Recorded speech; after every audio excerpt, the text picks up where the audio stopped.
Entrevista. Violência doméstica atinge pessoas no mundo inteiro. Em todo o mundo, crianças, mulheres, idosos e pessoas doentes são as mais atingidas pela violência doméstica, que pode se dar de formas diferentes. São comuns os casos em que as vítimas se calam por medo ou vergonha e sofrem silenciosamente por anos, impedindo a resolução do problema e a punição aos infratores. No último sábado, a Igreja Adventista realizou em Andradas uma passeata pelas ruas da cidade. O ato faz parte da campanha Quebrando o Silêncio, que visa chamar a atenção da população a respeito deste assunto. Mas quais são as causas da violência doméstica? É possível preveni-la? Ao vivo, nos estúdios do Jornal da Cidade, a psicóloga Silene Barbi irá conversar com o Jornal da Cidade. Ela que está ministrando palestras a respeito deste tema nas escolas de Andradas. Bom dia, Silene. Bom dia. Olha, seja bem-vinda. E esse assunto, Silene, ele é da mais elevada importância. Sim. Primeiramente, eu gostaria de desejar um bom dia a todos os ouvintes e agradecer pelo convite. Sim, esse assunto é muito relevante, uma vez que é muito presente na nossa sociedade. E, como na maioria das vezes ele acontece em ambientes restritos, domésticos, toda essa ocorrência acaba ficando realmente silenciosa e as pessoas têm tido uma grande dificuldade para romper com esse silêncio. Até por isso, essa campanha para mobilizar as pessoas para que falem a respeito do assunto. Exato. E daí a Silene Malaquias, ela esteve aqui a semana passada, ela conversou com a gente, explicou o trabalho que a Igreja Adventista está fazendo não apenas em Andradas, mas em 8 países aqui da América do Sul, e ela citou, olha, a Silene, ela está realmente passando em algumas escolas e ministrando palestras, explicando para as crianças algumas coisas que são importantes com relação a esse assunto. Silene, de forma, em linhas gerais, assim, o que você passa para os alunos? Qual que é a temática que você aborda com eles? Nós falamos a respeito da aceitação da violência pela sociedade de um modo geral. Nós falamos a respeito da incidência que existe em casos de violência do uso e abuso de álcool e outras drogas, da incidência também de alguns transtornos psiquiátricos que são agravantes para essa condição, como, por exemplo, quadros depressivos, quadros ansiosos, fobias, enfim, outros agravantes que podem fazer parte da situação de violência. Agora, a gente pode determinar uma causa, porque quando a gente vê na televisão às vezes, ou nesses vídeos que correm nas redes sociais, a gente vê, por exemplo, desde aquele idoso sendo espancado por um cuidador ou por alguém da família, ou até um nenê. Esses dias eu vi um vídeo de um nenê tomando vários tapas no rosto pela própria mãe, o que tudo indica ser, nós ficamos revoltados. Sim. E o que a gente pode pensar? Existe causa? Ou são causas, um conjunto de fatores? O que leva uma pessoa a fazer isso? Na verdade, são multifatoriais. A gente não poderia estar determinando uma causa que coubesse para todas as pessoas. Cada caso é um caso e precisa ser olhado em particular, porque cada pessoa tem a sua dificuldade de enfrentamento com as questões da vida, né? Então, a forma como ela reage e, principalmente, a forma como ela aprendeu a se relacionar com as outras pessoas é que vai ser um fator determinante para a forma como essa pessoa vai exteriorizar esse tipo de afeto. Como é que você lida com a sua raiva? Como é que você lida com as suas frustrações? Como é que está a sua autoestima? Tudo isso influencia na hora de você manter relações com as outras pessoas, né? A vida das pessoas se baseia na relação com o outro. Agora, como se dá essa relação com o outro, como você faz esse tipo de comportamento, vai depender muito do seu estado, da forma como você é como pessoa, né, daquilo que você trouxe, todo o seu aparato inato, né, de nascimento, e toda a maneira como você construiu a forma de ver o mundo e de ver os outros. Porque, na verdade, se a gente pensar a violência ela se configura num fato de negação do outro. Então, eu nego o direito de autonomia do outro, eu nego o direito de escolha do outro, o direito de defesa do outro.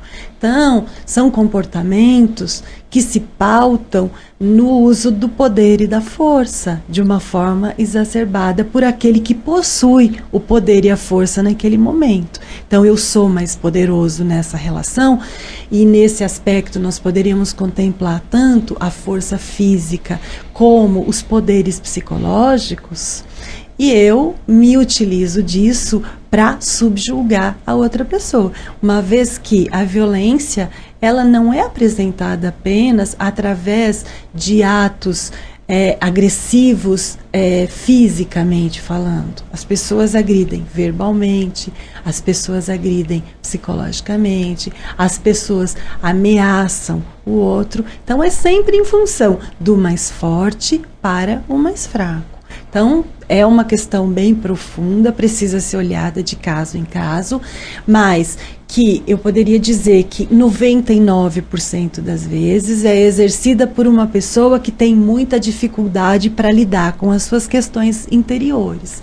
Então, eu não consigo lidar com você de uma forma mais madura, então eu vou bater, eu vou agredir, eu vou trair, eu vou ameaçar, até como um mecanismo de defesa que eu me utilizo para minha própria proteção.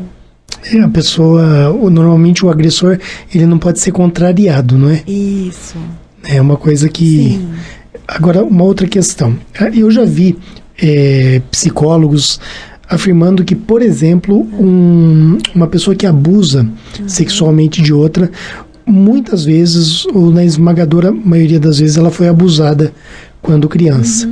Aquele que agride também a criança, a esposa, um idoso, uma pessoa doente, ele também provavelmente foi agredido quando criança? Na maioria das vezes, sim. Essa foi a maneira que ele aprendeu a dar e receber afeto.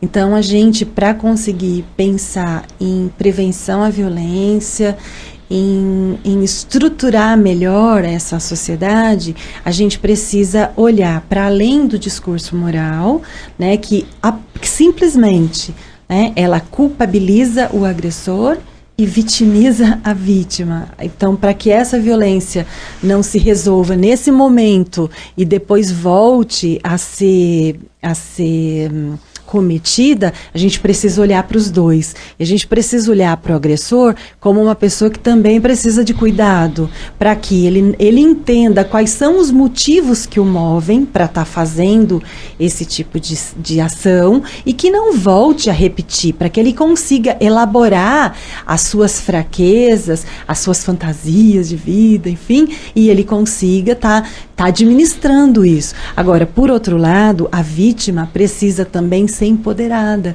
Por que é que a gente conhece muitas vezes as pessoas e elas têm registro de 7, 8, 10 ocorrências, até policiais e hospitalares, e ela ainda se mantém naquela relação que é enferma?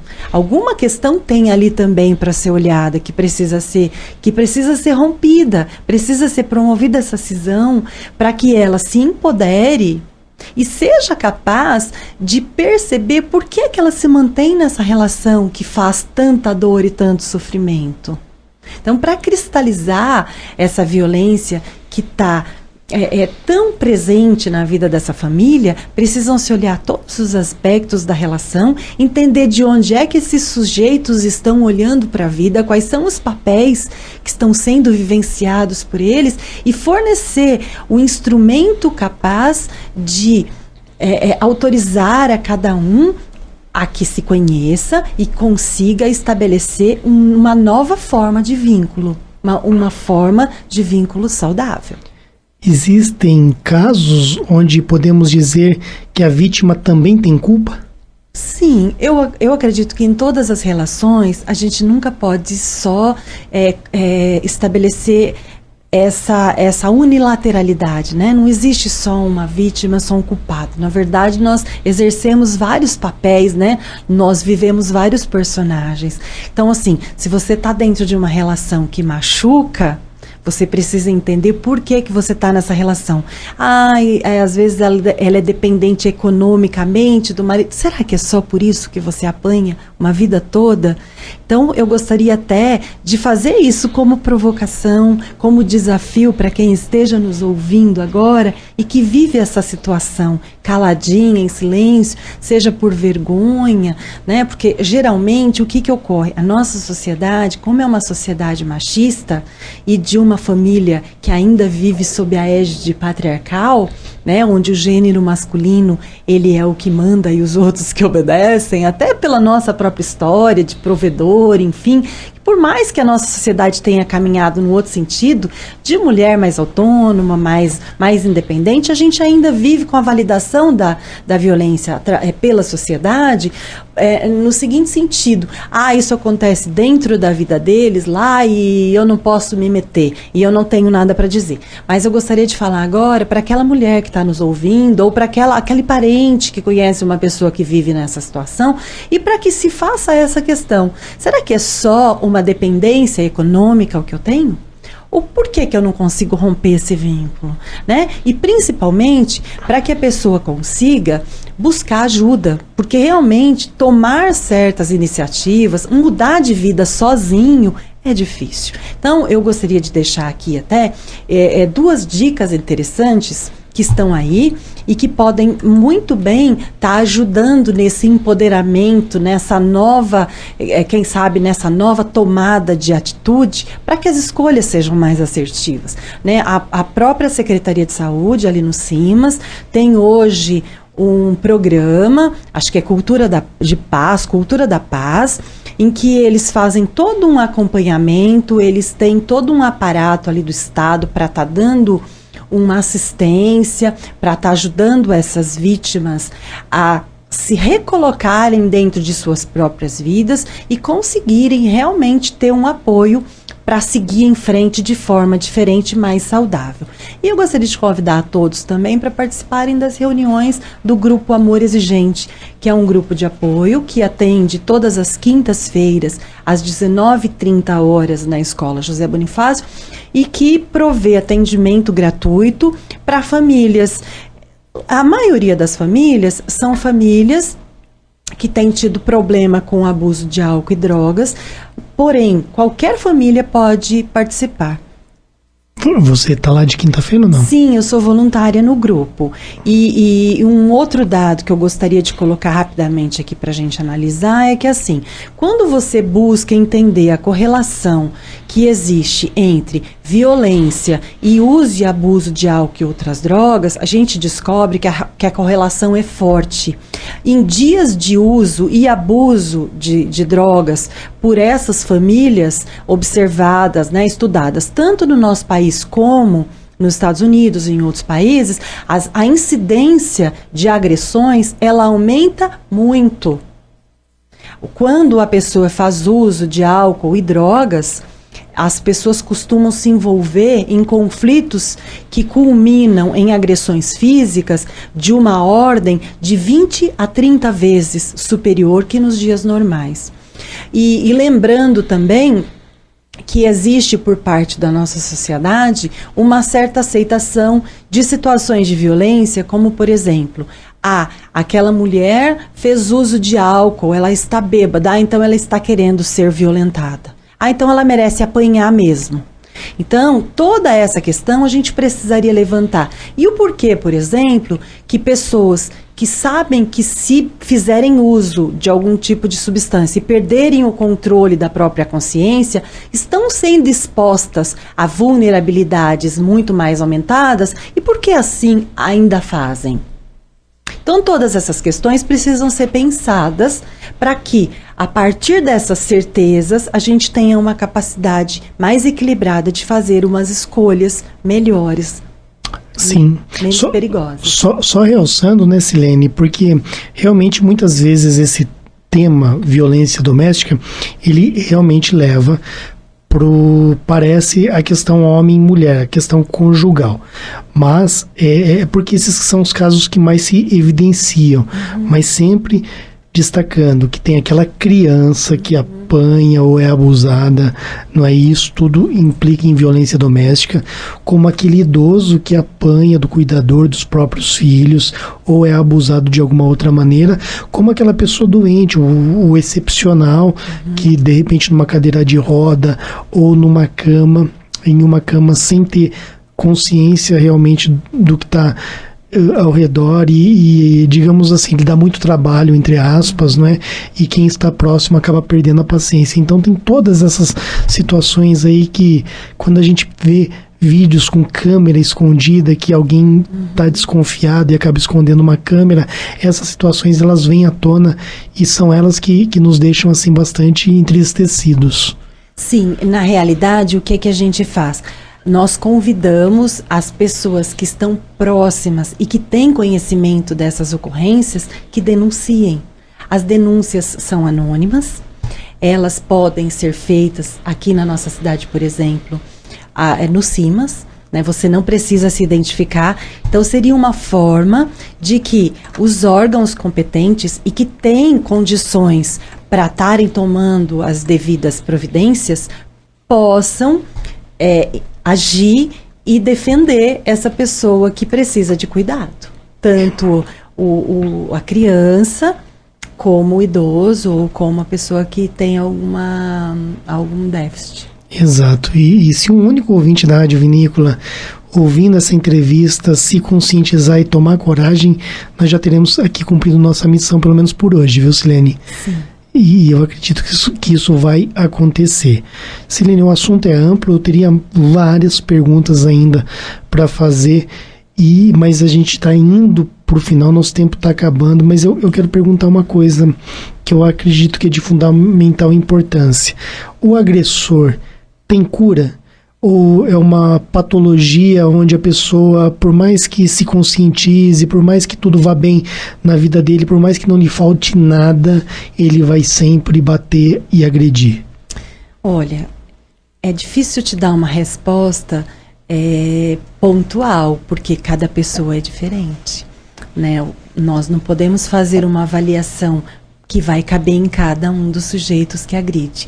Agora, quando nós sabemos que existem aí algumas comorbidades envolvidas, e essas comorbidades, que são geralmente alguns transtornos mentais, e que causam no sujeito, na prática, uma disfunção de pensamento, vamos dizer assim, a avaliação que ele faz do mundo, de si, do outro, e de todas as ocorrências que acontecem ao redor, estão desorganizadas, ele tende a agir de forma agressiva.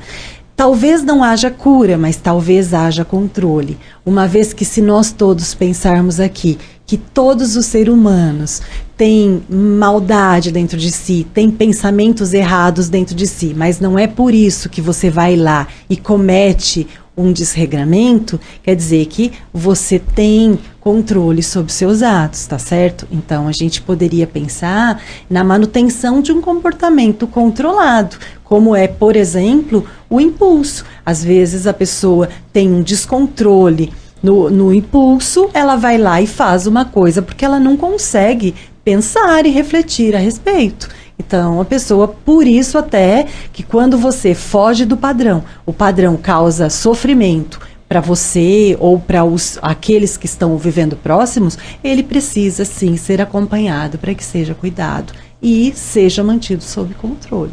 Agora, uma pessoa como essa que tem todos esses transtornos, ela tem que ser punida também pela forma da lei? Que sim, óbvio, porque não é porque eu sofri uma violência na infância que eu vou ter o direito de agredir uma outra pessoa na minha vida adulta.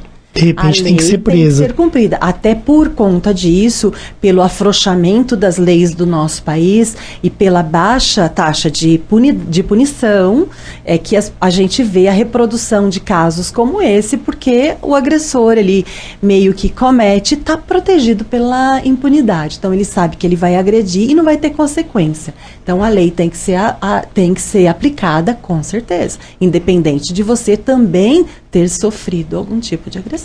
Ufa, fiquei aliviada agora, viu, Carol?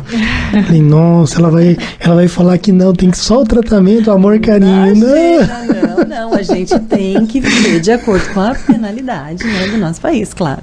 Tá certo, tem que realmente, porque a pessoa tem a inteligência dela também. E porque nós vivemos numa sociedade que tem normas e nós precisamos respeitar as normas que servem para regimentar todas as nossas relações, porque senão simplesmente eu sou portadora de algum distúrbio e eu vou lá e eu cometo aquilo que me der na cabeça, isso não vai ter consequência? E coitadinho de mim. Absolutamente, a gente ia viver refém de todo tipo de comportamento inadequado. Jornal da Cidade.